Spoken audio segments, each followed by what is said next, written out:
When we picture the origins of rock and roll's greatest bands, the mind usually goes straight to the grit. We imagine soot-covered docks, crowded tenements, and the harsh realities of post-war industrial Britain. John Lennon actively cultivated this exact image. He sang about being a working-class hero, leaning into a tough, rebellious persona that became a cornerstone of his identity and his songwriting. But if you travel down the leafy, tree-lined avenue where he actually grew up, you won't find a crumbling terrace flat. You'll find Mendips, a neat, highly respectable 1930s semi-detached house with a manicured front lawn. This house sits in Woolton, a quiet suburb about 6 miles south of central Liverpool. While much of the city struggled through economic decay, Woolton remained green, breezy, and decidedly middle class. The divide was obvious even to his own bandmates. Paul McCartney, who grew up in a modest council house, joked that visiting John felt like entering high society, calling Mendips one of the posh houses. Growing up here, John faced a different kind of pressure, one from the weight of middle-class expectation and the suffocating order of a quiet street. Raised by his mother's older sister after his parents separated, John lived under the strict authority of Mary Smith, known to history as Aunt Mimi. A former nurse, Mimi was a fierce matriarch, determined to raise John as a proper English gentleman. She ran the household with absolute precision. Dinner was served exactly on time. The house was kept immaculately clean, and leaving muddy boots by the door was strictly forbidden. The formal living spaces were carefully preserved symbols of status. To Mimi, the emerging sound of rock and roll was vulgar nonsense. She famously warned John that while the guitar was fine for a hobby, he would never make a living out of it. Under her rule, Mendips operated as a fortress of conservative, post-war British values. For a teenager brimming with rebellious energy, those walls felt like a cage. To find any privacy, John retreated upstairs to his narrow bedroom.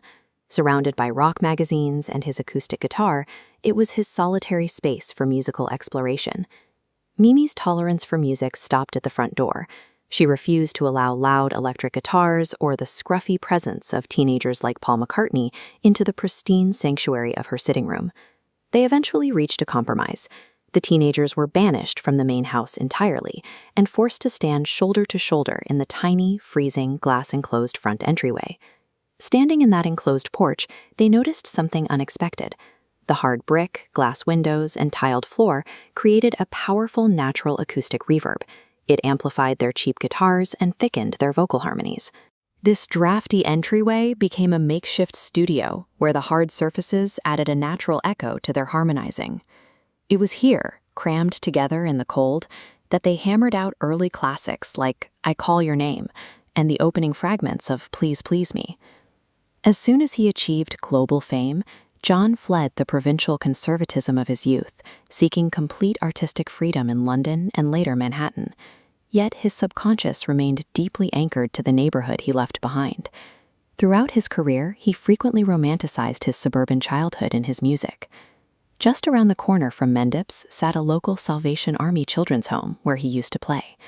By writing Strawberry Fields Forever, he elevated a mundane local fixture into global mythology. He had to physically escape the rigid environment of his youth before he could fully appreciate it and weave those memories into his legacy. Decades later, when the property faced the threat of demolition, Yoko Ono stepped in. She purchased Mendips in 2002, meticulously restored the interior to its exact 1950s appearance, and donated it to the National Trust. Today, the house is protected by rules just as strict as Aunt Mimi's. Visitors must arrive on a designated minibus, secure all cameras and lockboxes at the door, and adhere to a total ban on interior photography. The global legacy of the Beatles didn't begin in the industrial ruins often associated with Liverpool. Instead, it was forged through the friction of a quiet suburb and a boy's desperate need to play music in a house built for silence. Wait, I almost forgot to mention our Beatles store. Yeah, we've collected our favorite Beatles treasures all in one place. The link is in the video description and the first comment. It's a great way to support this channel and get some great prices on some Beatles merch. Lots of great gift ideas for that Beatles fan in your life. Yeah, and if you see something you like, you can treat yourself. The link to our store is in the video description and the first comment. And if you have a browser handy, go to BeatlesRewind.com, and that will get you to our store. Beatles forever. Until next time, when you listen. Your mind conducts its own symphony.